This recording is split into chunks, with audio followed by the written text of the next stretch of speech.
When you're ready, Michael. I am rolling. All righty. Yep. So you were on the '88 team, right? So just your lasting memory of that, arguably the most important team in program history. I think it was more about the guys, a lot more than most people would think it was about football, because a lot of those guys, we came in together. It was a tight class. Leading up to '88, we knew we had something special around '86, because we kept that nucleus and core together, and we just bonded and gelled together as a team, and everything came to a head in '88, and had a chance to play for the national championship. So you say you guys kind of knew you had something special building there in '86. What was that, I guess, kind of like light bulb moment that said, we've got something good here, we just got to keep it going? Just watching guys develop. A lot of times you see guys now, you got all these 4- or 5-star recruits.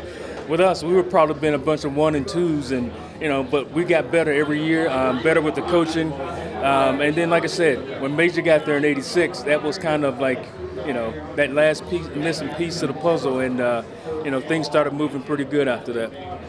Don Nehlen, obviously your head coach, just your memory of Don and his impact on you, this program, etc.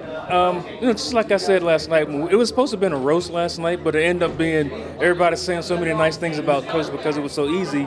But just some of the life lessons that he taught us. One of the things I remember is that he always told us to take care of the small things and the big things to take care of themselves. And it was so much so that one of the things he would do is when we went out on the field for football practice, he would send somebody back in the locker room, and they would check and make sure that your stool was in your locker. And if you left it out, you had to get up at 4 o'clock in the morning and run all the stadium steps. You couldn't miss one. It happened to me one time. So just the discipline aspect of it, kind of being that almost like a granddad at some point of just making sure that you were doing the right things at all time, and just making sure you had those characteristics that not only helped you during football, but they will be helpful later on in life.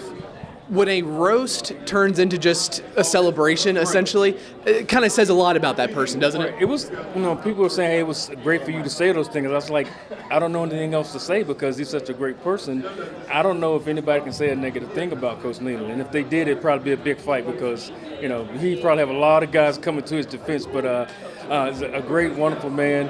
I remember when he came to my house and they were recruiting me, here I was a little skinny kid from Morgantown High. And they came in my house, and my uncle I was living with was a pastor of a church, and one of the things that he told Coach Nehlen, he said, actually, 2 things got to happen. He's got to be at church every Sunday, and he better graduate on time. Coach Nehlen gave him his promise, and both of those things happened. So he's a man of his word, and that's some of the things that you think about when you think about Coach Nehlen being a man of his word.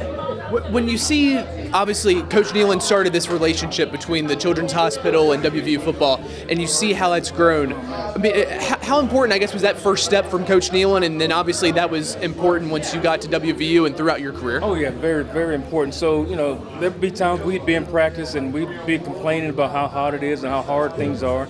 And he would always remind us, remember the last time you went to the Children's Hospital, remember those kids in there fighting, some of them basically for their lives, and we were complaining, and we got this great opportunity. So he kind of had a way of putting things in perspective and helping us, maintain our focus and, making sure we got things done. I've got one more here for you. He might have 1 or 2 more. That '88 season, is there one memory, one moment that just sticks out above all the rest?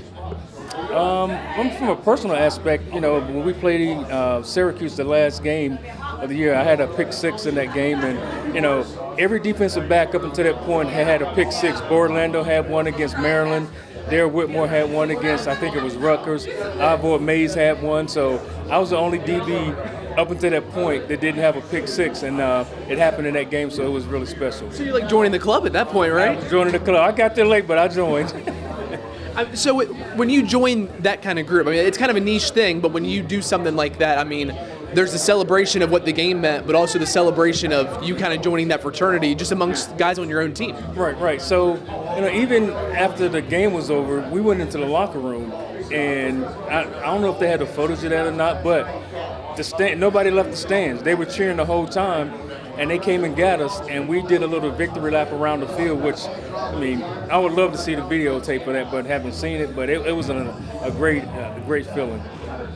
Well, I shot it. Don't worry.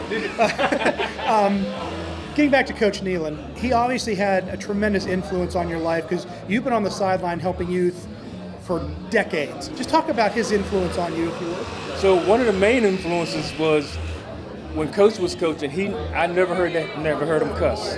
Never cursed, not one time.